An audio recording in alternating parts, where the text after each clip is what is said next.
The brand new sports car shimmered, a stark red, in my parents' driveway. I gripped my steering wheel, knuckles white, as Sydney spun around it, shrieking as if she'd hit the jackpot. Maybe she had, with my money. My name is Sophie, and I had just witnessed my sister steal my future. Isn't she gorgeous? Sydney ran her perfectly manicured fingers along the hood. I got such an amazing deal. The salesman practically gave it away. I stepped out of my practical Honda, still in my work clothes after a 12-hour day at the financial firm. My phone buzzed again, likely another overdraft alert from my savings account. I'd been ignoring them for the past hour, desperately, hoping it was all a mistake. Sydney, my voice came out steadier than I felt. Where did you get the money for this? She flipped her perfectly styled hair, a mirror image of our mothers. Oh, don't start with the lecture. Mom and Dad helped me figure it out. Right, guys? Our parents stood in the background, champagne glasses in hand. Mom gave me that familiar, pleading look, the one that always signaled, don't cause a scene. Your sister needed reliable transportation. Honey, Mom said, stepping forward, we just accessed that emergency account you set up for the family. The world tilted. That wasn't an emergency account. That was my house down payment. $50,000, my entire savings. Don't be dramatic. Sydney rolled her eyes. You can save it up again. You're good with money. It's like your whole thing. Besides, you're always saying family comes first. Family comes first. I pulled out my phone, showing her the balance. You drained my account down to $127.43 without asking me. Without even telling me. Dad cleared his throat. Now, Sophie, your sister has interviews coming up. She needs to make the right impression. Interviews? I laughed. The sound harsh and unfamiliar. For what? The 3 jobs she's quit this year? Or the degree she never finished? That's not fair. Sydney's face crumpled into tears. Right on. Cue Mom. She's being mean. Sophie, please. Mom rushed to comfort Sydney. You know your sister's been struggling. We need to support her right now. You've always been the strong one. The strong one. The responsible one. The one they could count on to clean up their messes, cover their bills, keep their secrets. I'd been doing it since I was 12. Watching Mom sleep off her headaches while I got Sydney ready for school. You're right, I said quietly, pulling out my phone. I am the strong one. See? Mom brightened. I knew you'd understand. I'm also the one whose name is on all the family financial accounts, I said, dialing the bank's number. The one who's been covering Dad's credit card payments since his early retirement. The one whose savings account was collateral for your emergency line of credit. Dad's champagne glass froze halfway to his lips. What are you doing? Yes? Hello? I spoke clearly into the phone. This is Sophie Price. I need to close account number 847,392. Effective immediately. Yes, I understand this will affect linked accounts. That's exactly what I want. Sophie, stop. Mom lunged for my phone, but I stepped back. You can't do this. Actually, I can. It's my money. I met Sydney's wide eyes. Enjoy the car, sis. Hope it was worth it. You're just jealous. Sydney shouted after me as I walked to my car. Geez, Mom and Dad love me more. I'm living my life while you're just boring. I paused, hand on my car door. You know what's interesting about karma? Sydney, it's not always patient. Sometimes it shows up the second you deserve it. What's that supposed to mean? She demanded. I smiled, sliding into my driver's seat. You'll find out in about, 72 hours, when those credit cards stop working. Give or take. The last thing I saw in my rearview mirror was Dad frantically dialing his phone while Mom hugged a sobbing Sydney. They looked exactly like the family portrait on their wall. Perfect composition, Mom and Dad flanking their favorite daughter. The portrait I'd paid for last Christmas, like I'd paid for everything else, but not anymore. I pulled over 2 blocks away, hands shaking as I dialed another number. Bryce, it's me. Remember when you said I should stop enabling them? Well, I just did something extreme. Finally, he answered. Want to grab a drink and tell me all about it? I glanced back toward my parents' house, where Sydney's new car still gleamed in the fading sunlight. Yes, and Bryce, bring your laptop. We're going to need it. The sun set behind me as I drove away, leaving the golden child and her kingdom of cards behind. They say revenge is a dish best served cold, but I was just getting warmed up. 3 days, Bryce said, sliding his laptop across the bar. That's how long it'll take for the bank system to fully process the account closure and trigger the domino effect. I stared into my gin and tonic, ice cubes clinking as I swirled the glass. They've called 17 times since yesterday. I stopped counting the texts. Let me see. Bryce scrolled through my phone. Sophie, please call us immediately. This is an emergency. Your sister is crying herself sick. Oh, this is rich. We raised you better than this, did they though? I took another sip. You know what I remember from growing up? Making Sydney's lunch while mom was resting. Helping dad balance checkbooks at 13 because he couldn't figure out why they were always overdrawn. Being told I couldn't go to my first choice college because Sydney needed braces. And now they took your house down payment. Bryce's fingers flew across the keyboard. Look at this. They've been siphoning money from your linked accounts for years. Small amounts, but it adds up. 20 here, 50 there. The bar's dim lighting couldn't hide the growing list of transactions. They thought I wouldn't notice because I never did before. My phone buzzed again. Mom's face filled the screen. You should answer it, Bryce said. They need to understand this isn't a game anymore. I took a deep breath and picked up. Hello, Sophie? Mom's voice cracked with panic. The bank called. They're saying something about defaulted credit lines and frozen accounts. What did you do? Exactly what I said I would. I closed my accounts. But your father's cards aren't working. We have bills due. Sydney needs. I cut her off. What about what I need, Mom? Like the house I've been saving for since I was 23. That's different. We're family. Family doesn't steal from each other. We didn't steal. Mom's voice rose. We borrowed. We're good for it. I laughed. Are you really? Because according to Dad's credit report, yes, I can see it. I'm still listed as an authorized user. You're maxed out on 6 cards. Cards I've been making minimum payments on for 2 years. Silence crackled over the line. Sophie, Mom's voice dropped to a whisper. Please, just come over. We can talk about this. Sure, I finished my drink. I'll be there in 20 minutes. Bryce raised an eyebrow as I hung up. You're really going? They need to see my face when their world crashes down. I grabbed my purse. Want to drive? 20 minutes later, I walked into my parents' living room. Sydney's mascara-streaked face glared at me from the couch. Dad paced by the window, phone pressed to his ear. The bank won't budge, he announced, hanging up. They're calling in all the credit lines by Friday. Something about, what was it? Unlinked collateral. That would be my savings account, I said, sitting in the armchair, crossing my legs. The one Sydney emptied for her midlife crisis car. This isn't funny, Sydney shrieked. They're saying I might lose the car. Do you know how embarrassing that would be? Almost as embarrassing as having to tell my realtor I lost my down payment. I kept my voice level, or maybe as embarrassing as finding out my family's been treating me like their personal ATM for years. We never meant to hurt you. Mom started crying. Things have been tight since your father retired at 55 with no savings after I told him it was a terrible idea. Dad's face reddened. Now listen here, young lady. No, you listen. I stood up. For years, I've covered your mistakes, paid your bills, kept your secrets. And how do you repay me? By helping Sydney steal the one thing I was saving for myself. But you're so good with money. Sydney wailed. You can just save it up again. You're right. I am good with money. I walked to the door, which is why I'm cutting you all off for good. You can't do this to us. Mom grabbed my arm. We're your parents. I gently removed her hand. Parents protect their children. They don't use them as financial cushions. They don't steal their dreams to fund another child's impulse purchases. Sophie, please. Dad's voice cracked. Check your mail tomorrow, I said, opening the door. The bank's sending formal notices about the default. Oh, and Sydney. Better. Park that car in the garage. Repo men work at night. The door closed behind me with a soft click. In the driveway, Bryce waited in his car, engine running. You okay? He asked as I buckled in. I watched my mother's silhouette appear in the window, phone already pressed to her ear, probably calling her sister to borrow money. No, I answered honestly, but I will be. For the first time in my life, I will be. They're outside again, Bryce said, peering through my apartment blinds. Your mom's crying in the car while Sydney's buzzing every unit in the building. I didn't look up from my laptop. They've been doing this for 3 days.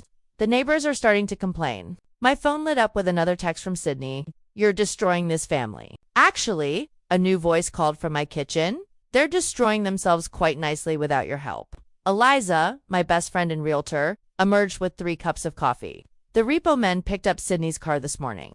I may have recorded it for posterity. Show me, I said, reaching for her phone. The video showed Sydney screaming at 2 impassive men as they hooked up her red sports car to a tow truck. Mom tried to block them with her body while Dad waved papers in their faces. Those papers, I pointed, are probably the loan documents they forged my signature on. Found that out yesterday. Identity theft. Elisa whistled. That's not just karma anymore. That's criminal. The buzzer rang again. Sydney's voice crackled through the intercom. I know you're in there. You can't ignore us forever. Watch me, I muttered. But Eliza was already striding to the intercom. Listen up, you entitled little brat. She snapped into the speaker. Your sister's not available to bail you out anymore. Try getting a job instead of a lawyer. You'll need both. Bryce choked on his coffee. Damn, Eliza, someone had to say it. She turned to me. Speaking of lawyers, did you file those identity theft charges? Tomorrow morning, I pulled up the documents on my screen. Along with proof, they used my information to secure loans I never approved. The buzzer started again. This time continuously, Mom's voice joined Sydney's, both talking over each other. In desperate, please. That's it. Eliza grabbed her purse. I'm calling the police. This is harassment. Wait, I said, standing up. I'll handle it. I took the elevator down, my heart pounding but my steps steady. The lobby doors opened to reveal Sydney's mascara-streaked face pressed against the glass, Mom hovering behind her. Finally, Sydney shoved through the door as I opened it. Do you know what you've done? The bank froze everything. They're saying Dad might face fraud charges. That's what happens when you forge loan documents, I replied calmly. We didn't forge anything, Mom protested. We just used your information as a guarantor. You've always helped before. Always helped. Something snapped inside me. You mean like when I was 14, getting up at 5 a.m. to tutor Sydney before school because you couldn't be bothered? Or when I worked 2 jobs in college while Sydney dropped out of 3 universities on my dime? That's not fair. Sydney stepped closer. You're just jealous because what? I cut her off. Because Mom and Dad love you more? They can keep their love. I'm done paying for it, please. Mom grabbed my hand. We can fix this. Just ... Just talk to the bank. Tell them it was a misunderstanding. I pulled my hand away. Like when I was 10 and you borrowed my birthday money from Grandma for Sydney's dance lessons. Or last Christmas when Dad borrowed my credit card for her spring break trip. Those were different times. No, my voice was ice. Those were practice runs.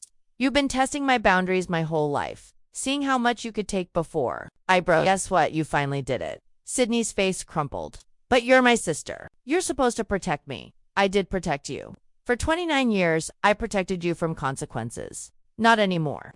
A police car pulled up to the curb, Eliza stepping out of her car behind it. Miss, the officer approached. We received a complaint about harassment. That's them. Eliza pointed. They've been harassing my friend for days. Mom's face went pale. Sophie, you wouldn't. I would. I stepped back into my building, and if you come here again, I'll add it to the identity theft charges. I'm filing tomorrow. Identity theft. The officer's expression hardened. Ma'am, I'm going to need you both to step away from the building. I watched through the lobby windows as the officer escorted them to their car. Sydney looked back once, her expression a mix of fury and fear. Mom didn't look back at all. Upstairs, Bryce and Eliza waited with fresh coffee and concerned faces.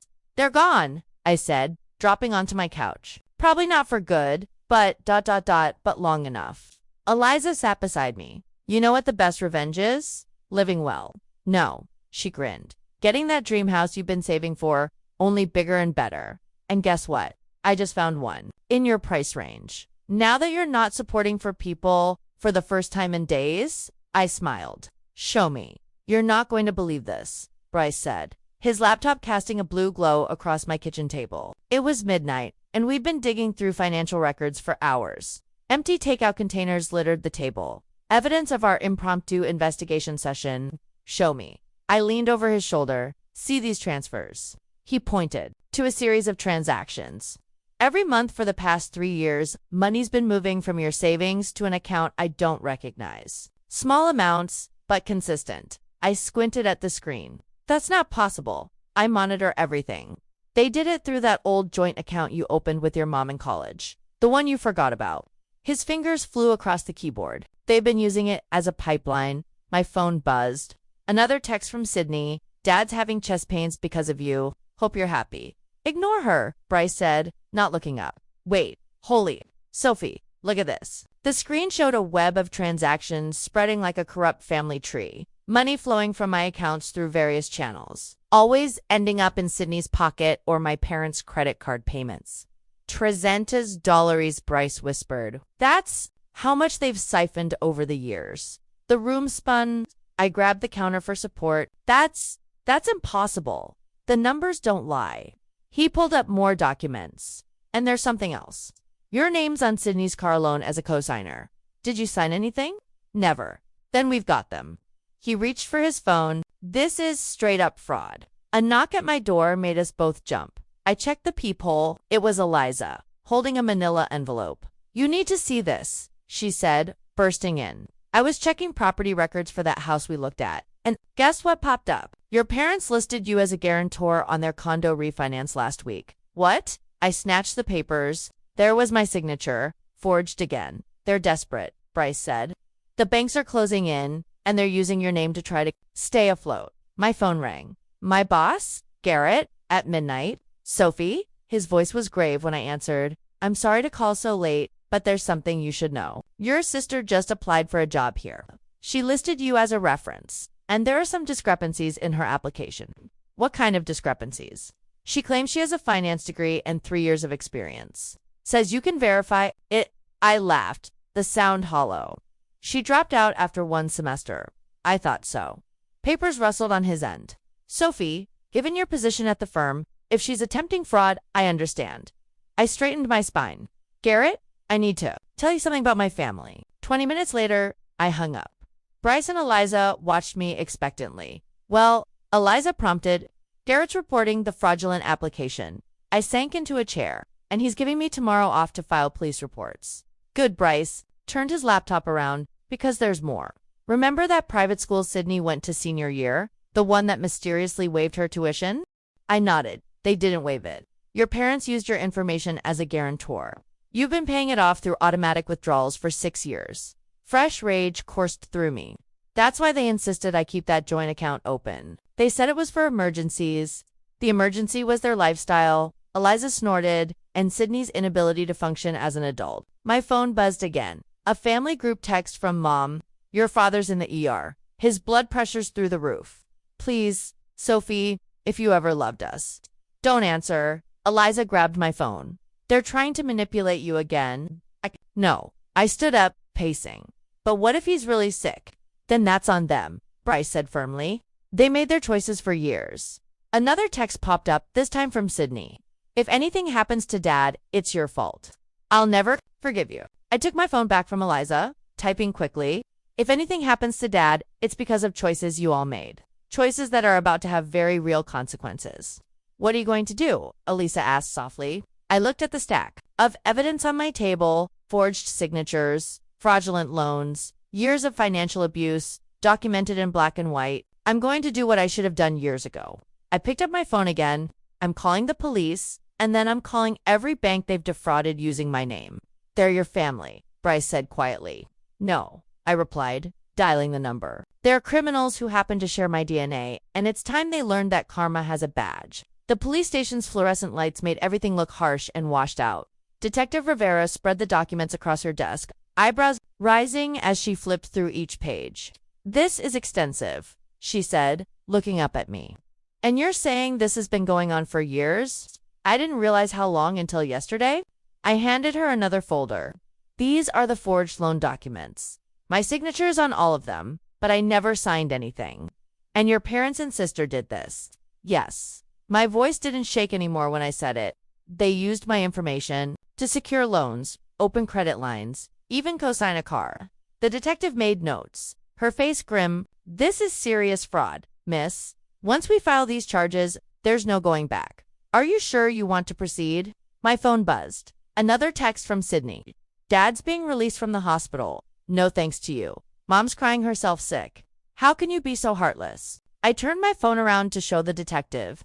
This is why I'm sure they're still trying to manipulate me, even now. I see this more often than you'd think, she said kindly. Family financial abuse is the door burst open. Garrett, my boss, strode in with a thick manila envelope. Sorry I'm late, he said, taking a seat. But I brought something you need to see. Sydney's fraudulent job application was just the tip of the iceberg. He spread more documents across the detective's desk. Employment verifications, academic records, loan applications, all with my forged signature as a reference or guarantor. She's been using your name to apply for jobs across the city, Garrett explained, claiming you'd verify her fake credentials. Some companies have already started investigating. Detective Rivera's pen moved faster. This changes things. We're looking at multiple counts of fraud, identity theft, and financial abuse. My phone rang. Mom again. The detective nodded for me to answer and put it on speaker. Sophie, please. Mom's voice crackled through. The bank is threatening to press charges against your father. They're saying something about loan fraud. You have to help us. I can't, Mom. Not anymore. But we're family. After everything we've done for you. Everything you've done for me.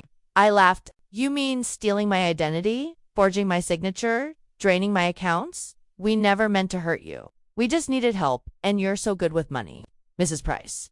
Detective Rivera cut in. This is Detective Rivera with the Financial Crimes Unit. I advise you to stop talking and contact a lawyer immediately. The line went dead. That should give them something to think about, the detective said, gathering the documents.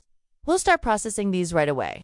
Given the evidence, we should have arrest warrants by morning. Arrest warrants? My stomach lurched. They'll actually be arrested. This is felony fraud. Garrett said gently. What did you think would happen? Before I could answer, my phone exploded with texts from Sydney. What did you do?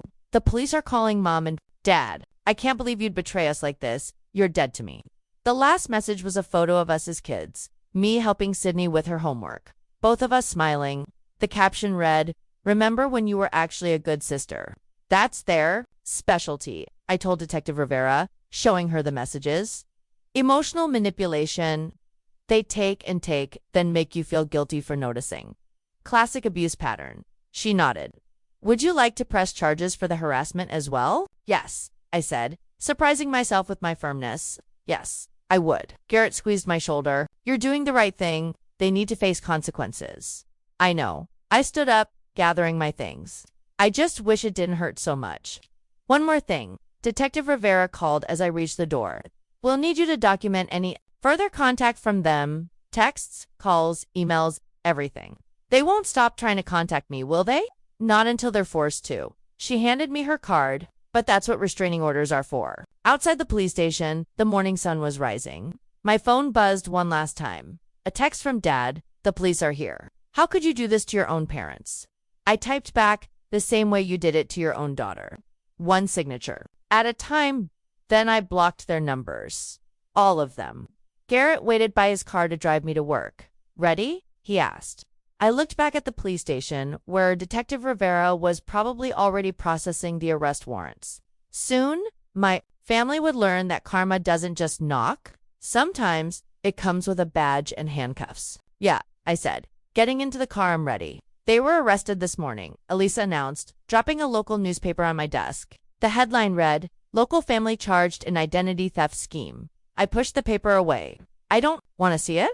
You need to see it. She flipped to the article. They're trying to spin it to the media. Your mom gave an interview claiming you're mentally unstable and misunderstanding family obligations. Classic narcissist move, Bryce said from my office doorway.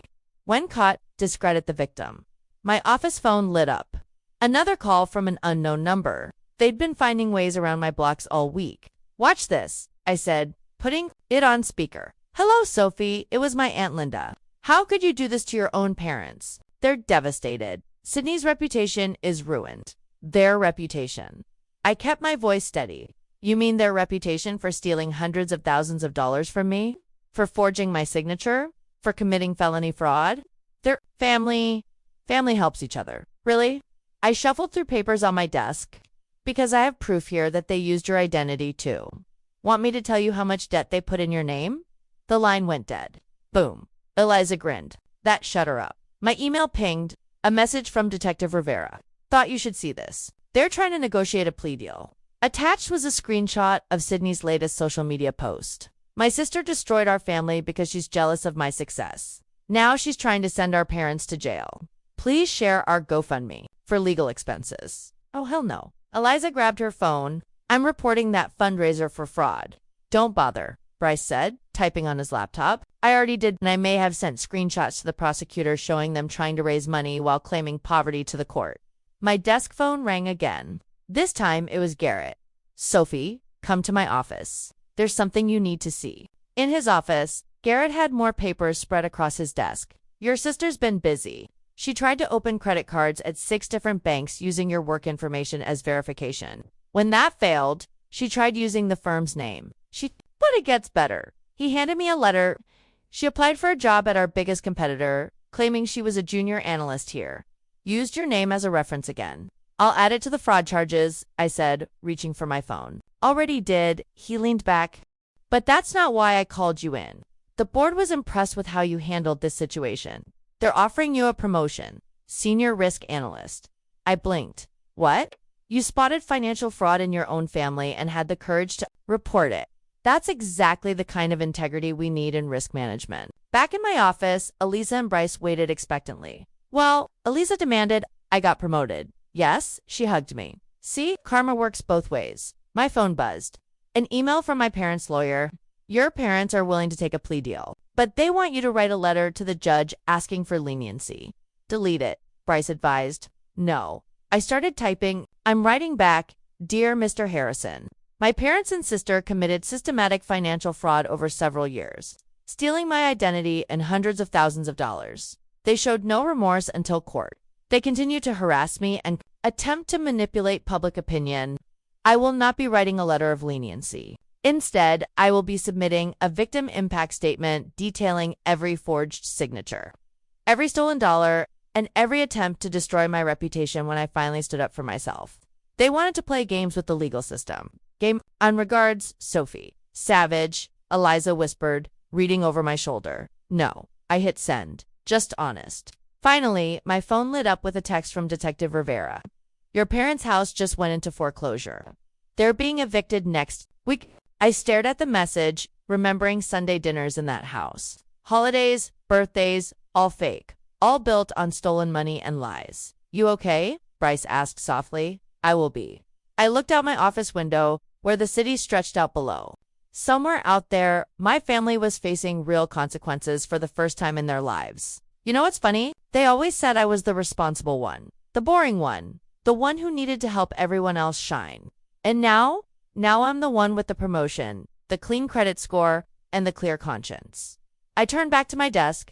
They can keep their drama. I've got work to do. Speaking of work, Eliza pulled out her tablet, ready to look at more houses. There's a beautiful one just listed, perfect for a newly promoted senior risk analyst. I smiled. Show me. The courtroom felt smaller than I expected. My parents sat at the defendant's table, looking diminished in their court-appropriate clothing. Sydney slouched in the gallery behind them, shooting me venomous glares. All rise, the bailiff called Detective Rivera. Squeezed my hand as I stood. You ready?